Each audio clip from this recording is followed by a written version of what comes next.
Welcome back to the Ohio Business Podcast. I am joined today with Lisa Wein of LW Events. We are in her lovely home. So thanks for having me and thanks for coming on the podcast. Thanks for being here. Yeah, it's great. So tell me a little bit about LW Events and just the entire background of that. So, LW Events focuses on nonprofits. I've spent most of my career working inside nonprofits as an event planner and fundraiser. So, I approach events with a development mindset, and I'm trying to help nonprofits be more strategic with their events and really set goals before they start the planning process so that they're creating an event that's really going to help them further their goals and accomplish what they need them to do. Mm-hmm. And that is not just your only, that is not the only thing that you do, right? You have another position, right? Yeah, I actually work full time for Jewish Columbus. I'm the director of donor experiences, and there I do big events, and I also help all the program directors with their events. And I'm also kind of looking at our calendar holistically so that we can be providing a better experience for our donors. We've realized in the last year that people are bombarded by email communications and over programming, and we don't want to tire our donors from hearing from us. So we're trying to look at that with try to keep their experience in mind. And I think it's really important with events in general, no matter what organization you're with, to really think about the donor's experience at this time, because people are just so over doing these virtual events. Yeah. And their time is used in a different way. So I think, keeping the donor experience at the forefront of your mind is really, really important right now. So that seems almost like a seamless transition from doing that into starting LW Events. And you started that 4 years ago, right? Yeah, I've been planning events for, I think, like 17 or 18 years. I'm from Columbus, but I lived in Manhattan for 13 years. That's where I started my events career. I worked for Big Brothers Big Sisters, for the YMCA of Greater New York. I had my own company there too. LW was there for a little while as well. And then we moved back to Columbus about 8 years ago. And I started LW Events then, as a side business, and it still is. I'm consulting with a few clients at a time. And, but it's been great.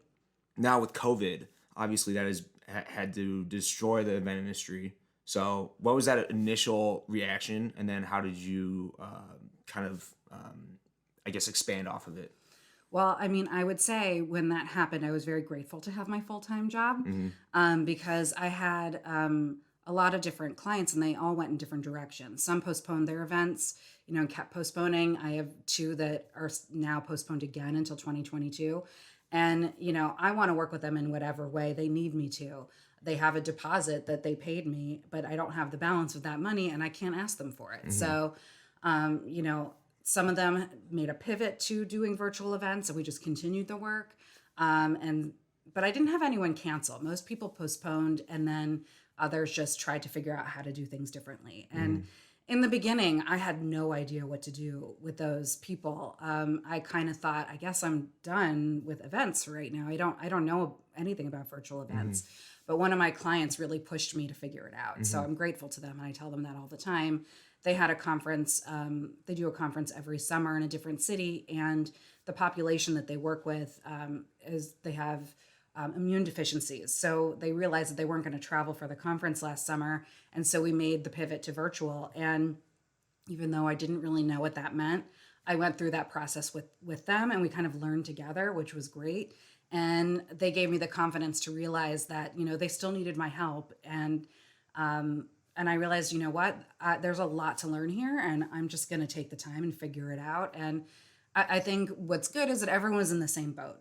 I don't know of any event planners who really knew what they were doing in the virtual space before. And everyone was kind of learning together, and people were a lot more flexible and understanding about all of that stuff. So, it's been trial and error. But what I've realized most about the pivot to virtual is that planning a virtual event takes just as much time and energy as a in-person event. There's really no difference. And when you're planning a virtual event, you end up becoming a TV producer. I mean, that's what you're doing. You're creating what I like to do for most of my events are these pre-recorded videos, but they end up being video within video within video with transitions in between to connect them so it feels like an event. but that takes a skill set that I didn't have before or didn't know that I had, but I've learned it along the way. And now when I watch anything, like when I watch the inauguration concert or when I watch the halftime show at the Super Bowl, I was blown away. The level of production that goes into these things. Now I look at them from a completely different perspective because I know what goes into it. It's an appreciation once you understand how to work and what it takes to actually put out content of that grand scale and with the actual moving live parts. It is a whole different appreciation. Is it harder, do you think, to do a virtual event because of that, or? I don't know. I mean, I think it's harder only because there's so much that I don't know, and I don't know what I don't know sometimes. But I think what's hard is getting people to show up to virtual events. So like you could create an incredible virtual event, but people are so over it that, you might spend all this time and energy on this event, but if you're not putting the same amount of time and energy into the marketing and communications plan leading up to it, then it's going to be a missed opportunity. So I think that's another thing that you really have to focus on. It's not just about registering people for the event. It's about making sure that they actually show up and then having something special, like some sort of hook or surprise that's going to happen towards the end of your event to get them to stay through the whole thing. So I've also learned a lot about marketing. I'm not a marketing person. I'm an event planner, but I've realized, with virtual events, so much of that, it goes hand in hand. And for a lot of the events I've done, a lot of the virtual events I've done, I've really thought about how can we hook people into this and get them excited. So whether it's, putting teasers in the email that kind of show something that's going to happen during the video event, or I've been doing a lot more, what I've been calling event experiences as opposed to just the virtual video. For Jewish Columbus, we did this great drive-through event. In addition to the video event that was happening in the evening, we had 3 different locations set up with 3 different time slots for people to come donate a gift card to Jewish Family Services and also pick up donuts. It was 2 nights before Hanukkah started, so it really went along with the giving back kind of thing. And I think it really created excitement in the community. And we were able to say to every person that came, oh, did you register for the event? Or don't forget about the event. A lot of people had no idea the event was happening. And we had 1,100 people log in. We crashed the system. So that's something to be concerned about. And I learned that too much marketing. I mean, it's a good problem to have, but I was the one who had the problem. So not great. But that's another thing. People understand. Everyone knows that technology is not perfect. Things don't always go as planned. That's true of in-person events and virtual ones.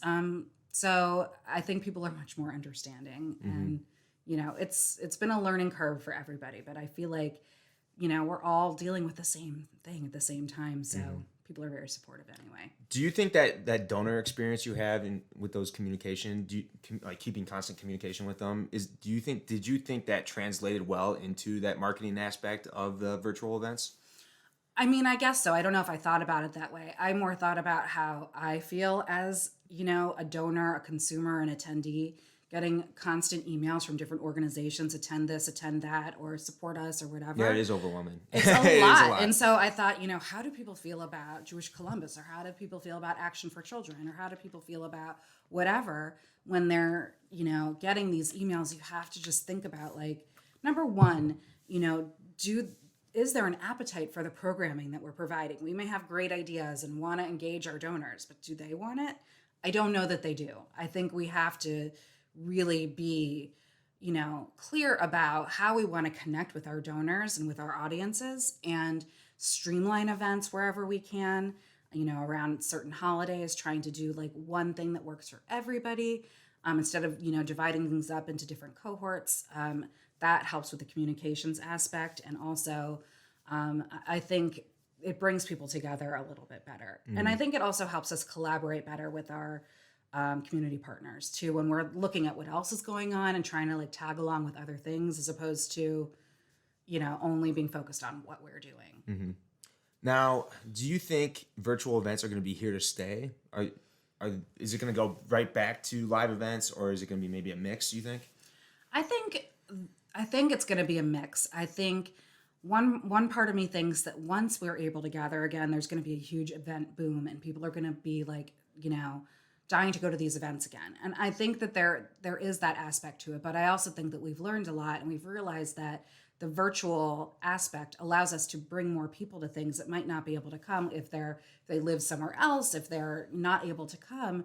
Having that virtual aspect creates this inclusivity that we didn't know we were really missing.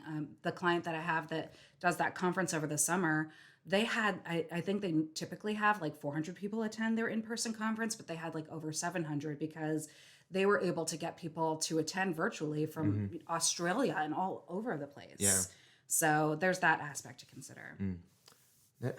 Maybe in the future, maybe it's just you do the live event. I'm just brainstorming. The live event's there, and then you just have like just a virtual event that films it all, and then you can have chat rooms for the people who do it virtually. So, I mean that sounds like something I would be love to be a part of if it was an event I couldn't go to. So it seems like it could just be evolving the live event space, which is always great for entrepreneurs, I'd say. Yeah, I mean, I think everyone is just trying to figure out what is going to work best for their donors, their clients, and, we'll see where it goes.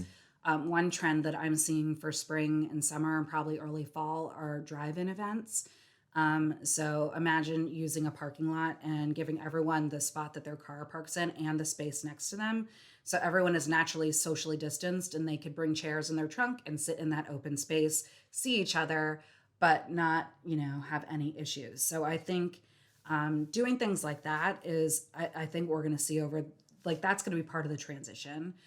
Because people really want to be in person. A lot of people are getting vaccinated, and it also gives people the opportunity to not attend if they don't want to. There's still that video aspect that you're going to create. They could stream it at home.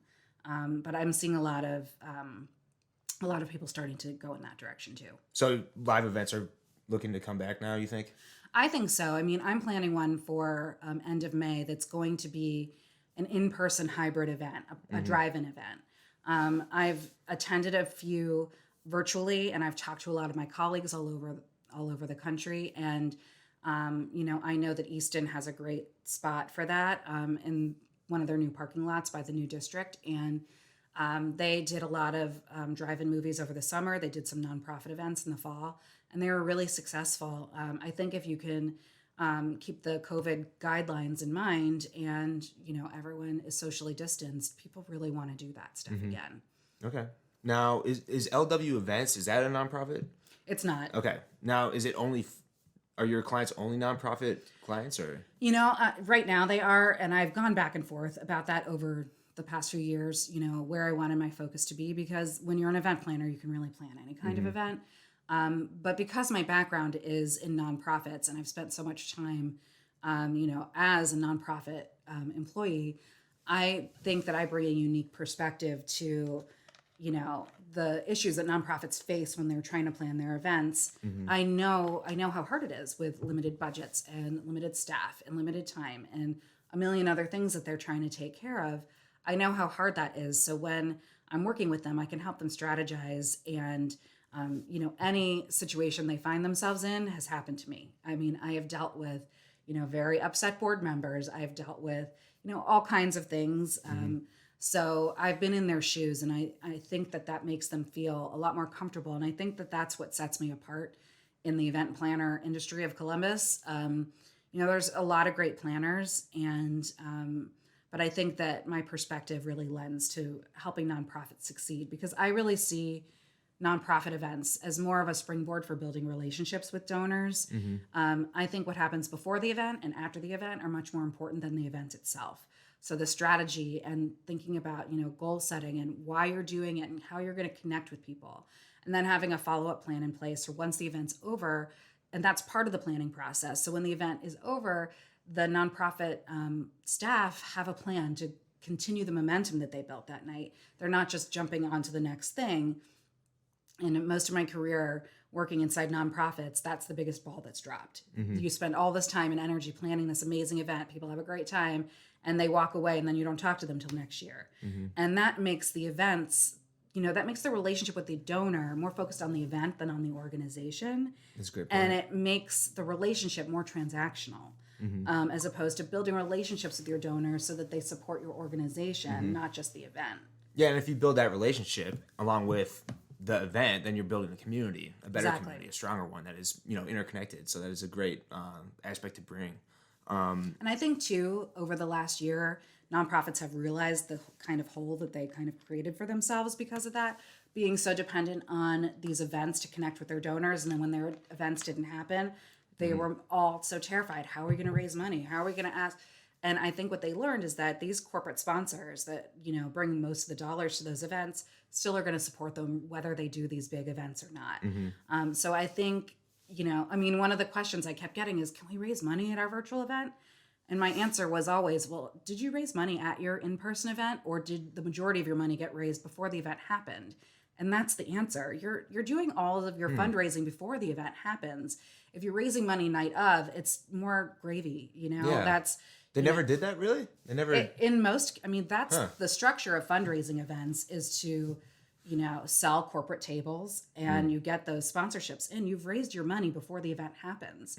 And then if you do a live auction or a fund in need or something like that, that's just, extra. And that's great because you don't want to depend on your fundraising goal to happen night of. You don't know what... it could go wrong. You don't know how people are going to feel that night. Yeah. Like, you want to raise it beforehand. So with virtual events, the same thing. You still have to go to those corporate sponsors and say, we still need your support, but our event is going to look different. And they're not going to care. They're going to want to support you. What I'm not too privy on the entire, donation aspect of it. So do you sell seats to these events? So how, what's the kind of the structure of it? Sure. Well, not every event is a fundraiser. Okay. But if you're doing a fundraising event, the majority of the dollars come in through corporate sponsorship. So, it's an old way of doing things, but it's been this way for a long time. But we have great corporate partners in Columbus who will buy a table, and each organization sets their levels at different amounts. It just depends. They will buy a table, they'll come to the event, and they'll support that way. And then you can imagine that if, a corporation buys a table for $10,000, that's a much bigger bang for your buck than trying to sell tickets. Yeah. You can sell individual tickets too, but that's not where the majority of your money is going to come from. Okay. So developing those relationships with corporate sponsors are the bread and butter of those events being successful. And how did that transition into virtual events? I think for some organizations, it transitioned better than others. Okay. And it really goes back to whether they had good relationships with them to begin with. If there was never any follow-up or communication from event to event, from year to year, and they're only going to these sponsors asking them for money, that's not great. It doesn't serve you well when you're trying to garner support when an event isn't happening. Because events are not the only way to raise money. They're not the most cost-effective way to raise money. Events, when they're done well, do multiple things. They help you raise money if it's a fundraiser. They engage your donors. They tell your story. They inspire people to want to get more involved. And if you're not doing all of those things, then, I think can sometimes be a waste of time. But I think too, all the strategy that goes into it before an event happens, and then really being strategic night of, like for in-person events, having, board members assigned to go talk to people and say, let's have coffee next week. I want to tell you more about this organization. Yeah. And using that as an opportunity to develop relationships and also follow up with people afterwards. I'm so glad you attended. I'd love to tell you more about what we're doing. And I'd love to know more about where you see your philanthropic dollars going over the next few years. It's also about learning about the donor too. And really understanding, what they care about. Why did you choose to spend your time with us that night as opposed to being home or doing something else? So I think that's what events need to be used for. Nonprofits need to be less focused on themselves and more focused on their donors. Well, I feel we're in a new age, I guess, type of transactional economy where to get a client or a donor, it really is that relationship based. It's not cold calling anymore. It's more, content and creating that relationship and that community. People aren't really looking for that. Just, go to that event, sit there, and then leave. They need that, that relationship going forward. And that's a person that you're going to keep, coming for the years to come and more satisfied, I guess. But for sure. As you work at Jewish Columbus, right? Sorry. And then you do the LW events. How do you strategically map out your time? How do you do that scheduling? Because that seems like a lot. It's hard, but I try to just schedule my meetings when I'm not focused on Jewish Columbus stuff, and I try to do that stuff in the morning or after hours, and the rest of my time is focused on Jewish Columbus. Okay. And you have a family, so that is extremely impressive. I'm an event planner, though. We are. It's just constant. We're very structured and organized. Yeah. So that helps. But is there something that kind of drew you to the event space individually? It was completely by accident. I went to school for art history. I was living in Manhattan, getting my master's in museum studies, and I actually got a job working at the Guggenheim in their education department. One of my professors was the director of education. So my second year of graduate school, I was working full time in a museum, and that was my dream. But then 9/11 happened, and I was laid off. And I was 23 or 24, I don't even know. And I was laid off from this job, and I thought, what am I going to do? I ended up working at a couple art galleries and doing different things and applying for jobs. And I ended up applying for a job at Big Brothers Big Sisters to be an event coordinator. And I honestly didn't even know what that was.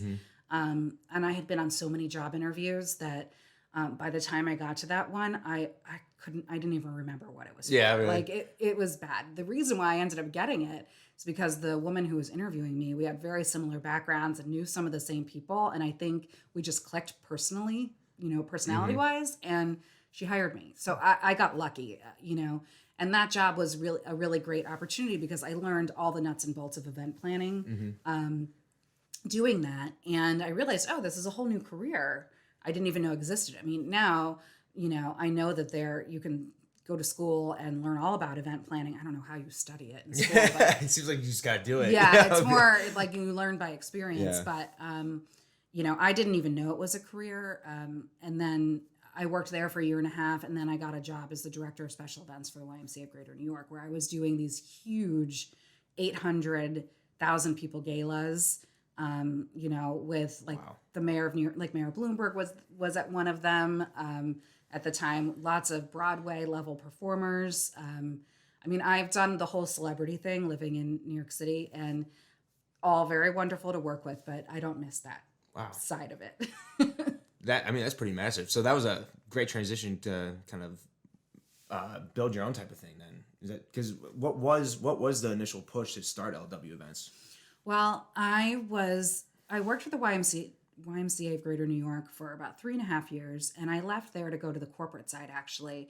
I just wanted to get a different kind of experience and see what event planning for like Elizabeth Arden or some of these other corporate companies was like. And it was totally different and really interesting, and I learned so much. I remember for Elizabeth Arden, for example, I did 3 events in one day for them. Oh, wow. All with Catherine Zeta-Jones, who was their spokesperson at the time. And it was insane. Dealing with permitting the sidewalk on Fifth Avenue in front of the store, dealing with her security to get her around the building and inside the hotel where we did part of the event. It was really, really interesting. But so I worked at that company for about 9 months, and then they were bought by another company, which happens on the corporate side. And I didn't know that. So when that happened, the people who bought the company, they were like, I think the second largest event company in Spain, and none of them spoke English, and I didn't speak Spanish. And everyone working there was like, we don't know what's going to happen. So I ended up leaving, and I thought, you know what? Why didn't I go back to the YMCA and say to them, I'm starting my own thing. Would you guys hire me back as your consultant? And they did. So it was, one of those, another lucky thing. I had such a great relationship with them, and I was able to start a company with like 25 events and one client, which sounds great. But what ended up happening was I was so busy with all the events I was planning for them that I never had time to develop business outside of it. And I also didn't go to business school and didn't even know about anything like that. And when the why ended up, they wanted someone to come back in-house after a while. I was like, I don't want to do that. I did that job already. And it was around that time that we were thinking about making the move back to Columbus. So when we got back here, I ended up getting a job at Kappa downtown. And I was hired to do, I think it was, I don't even know the title, like corporate sponsorship management or something. And within like the first like couple weeks of being there, the Columbus Symphony and Opera Columbus, their two galas were within a few weeks of each other. And everyone there was like running around freaking out about these events. And I stepped in to help. And once I did that, I ended up planning all 7 events for the Kappa companies. And that 7 galas a year is a lot of galas. So after leaving New York City and planning really big events, planning 7 galas was like the most stressful. Really? Because every one of those companies, so this is Kappa, Catco, Columbus Symphony, Opera Columbus, the McCoy Center, the Lincoln Center, and I'm forgetting one. I always forget one. Oh, the Drexel Theater. That was actually where I started with them. And they all have their own boards. They all have their own event committees. So imagine trying to navigate through all of that for each one. A lot of logistics. It was just a lot. And I wasn't just planning the events. I was responsible for all the fundraising around them too. Wow. So it was really at least a 2-person job. Yeah. And that's when we decided to start a family. So I went through one whole gala season getting bigger and bigger and bigger when I was pregnant with my daughter.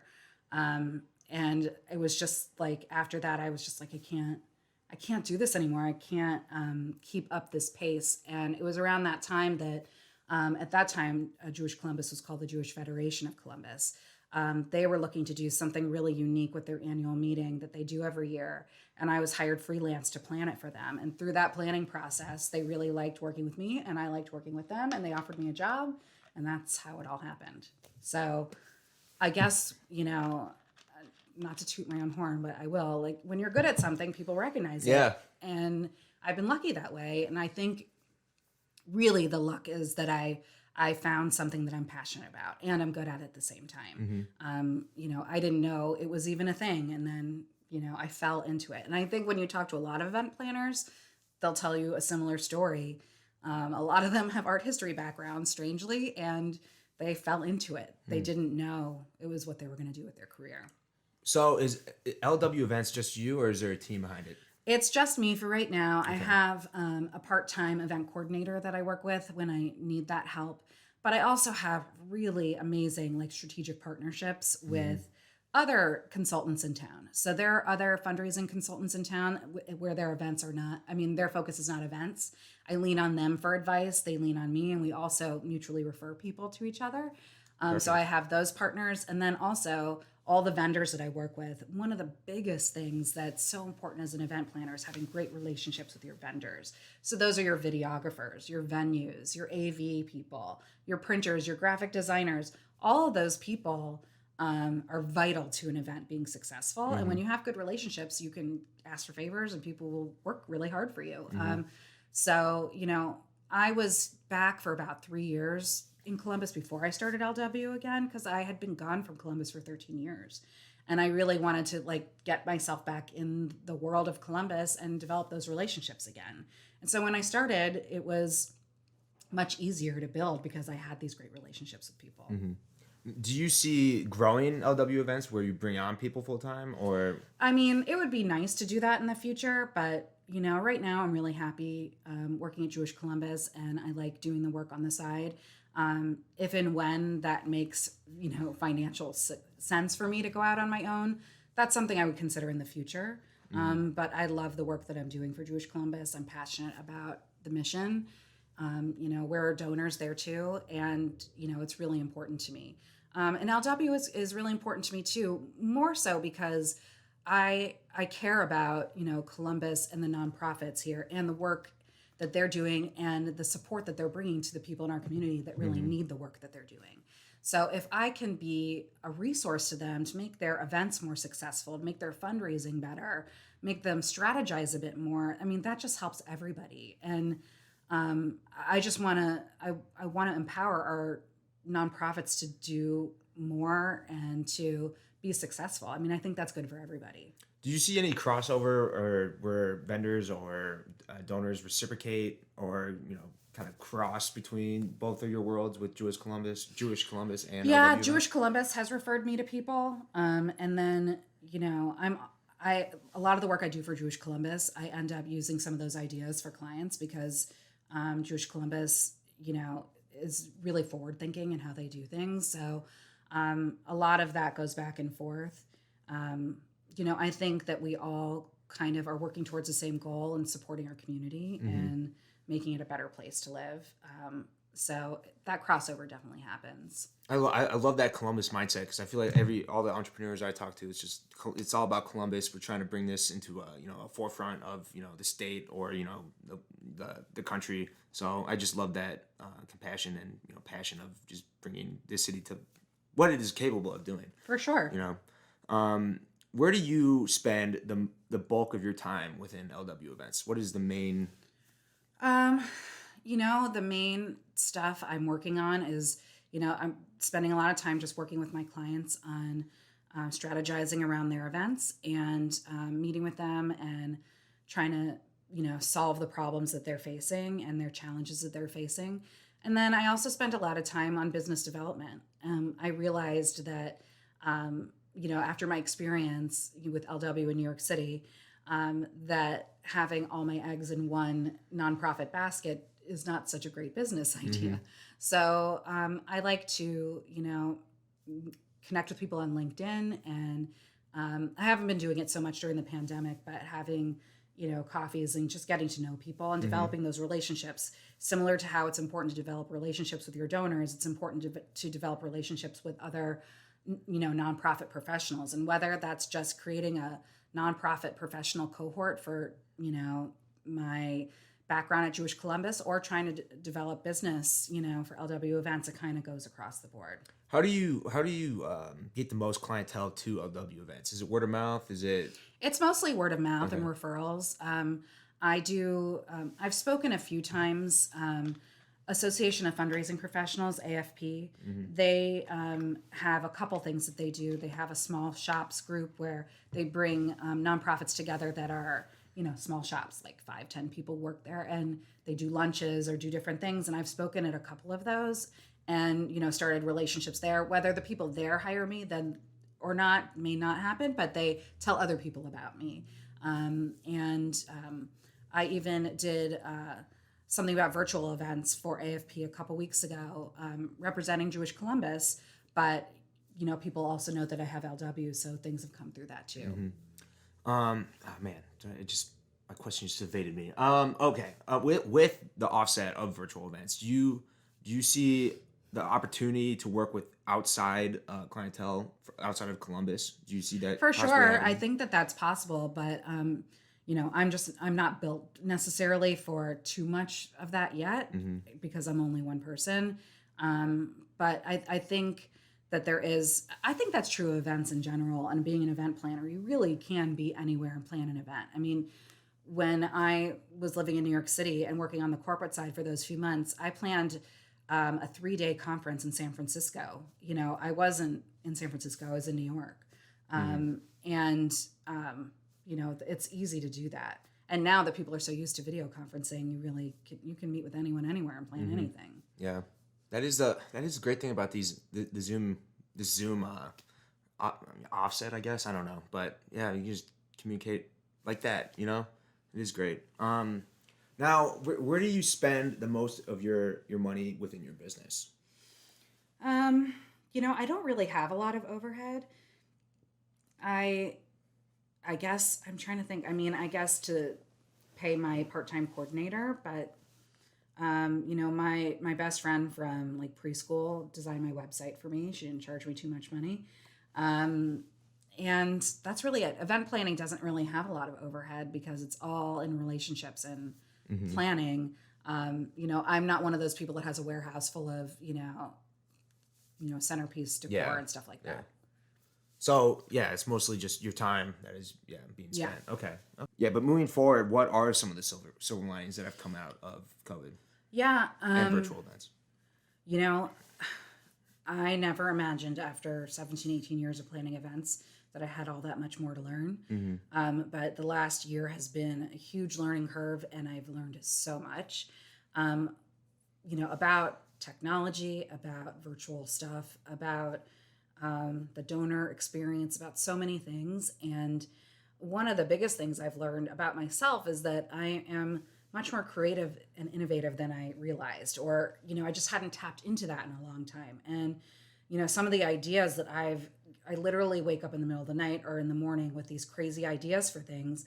I don't know if I ever would have done that, or I would have come to me if I was just doing my regular everyday events. I mean, I bring creativity to my in-person events and had before, but I feel like the virtual space forces you to be innovative, especially now, because the events that we are doing now are much different than they were in the beginning of the pandemic. I think what you could get away with then, having a speaker and whatever, you can't really get away with now. Virtual events have to be really dynamic and compelling and interactive. And I think you just have to be so creative because people are so zoomed out, and to get them to come to your virtual event after they've been on their computer screen all day, it has to be, really special. Yeah. So, that's been really fun to kind of come up with these ideas and, do these really creative things. I mean, for Jewish Columbus, the event that we did before Hanukkah, that one is probably my favorite. I call it the octopus because it had so many arms and legs. But the genesis of the idea for the video event itself, one of my friends who lives in New York, who I actually used to work with at the Y, sent me a video that the hospital he works in did this gorgeous video. It was like maybe 30 seconds long, showing a mural being painted on the outside. I saw that, yeah. Yeah, on the outside of their building. And that inspired me. I thought, what could we do something like that on the outside of Jewish Columbus's building? The board didn't go for that idea, which I understand, but I got them to agree to having an artist paint a mural in our boardroom. So what we did was we had this, this incredible mural painted, and I had my video guy shoot the entire process. We did a time-lapse video of it. And my idea was that we would use little bits of that for the marketing leading up to. And then once the mural was completed, my idea was to animate the mural into actual human beings, our community members speaking and telling their stories. So it wasn't just your everyday video. It was this time lapse that was so cool. The mural is completed, and then you saw it come to life. I mean, that was so unique. People were so surprised. And I think for our donors too, the idea was to kind of imprint, in their minds, the work we do in a different way, in a visual way.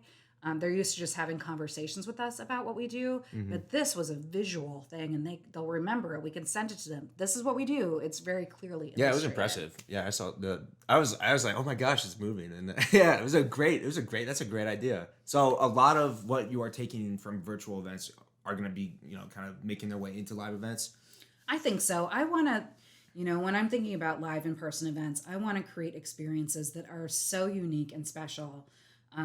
Because I think we've all learned over the last year that our time is precious, and if we're going to spend it away from our families attending an event or whatever, it needs to be really spectacular. Yeah. And I think that there are ways of doing that without spending a ton of money. It's just being really creative and innovative and working with partners who really know how to get that stuff done.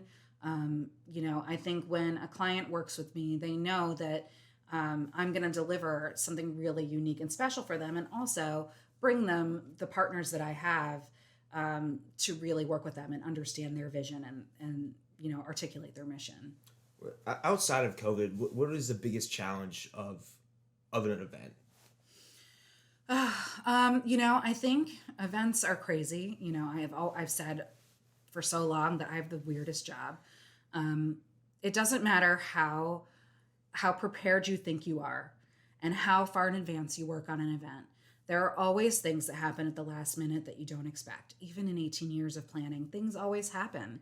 And I think, I have like a very well-established set of production documents that I've used for a long time. I'm sure that there's more technology advanced versions of them, but I have, my system of doing things that works for me. And, I just think if you utilize something that works for you in that way and you feel really prepared, that will just make you feel, it will be easier to deal with the unexpected when you're that prepared. But, I had an event that I did for the YMCA that I'll never forget. It was, I'm trying to the theme was giving kids a place to grow. And we had these gorgeous candelabras on all the tables that were shaped like trees, and they were really organic looking.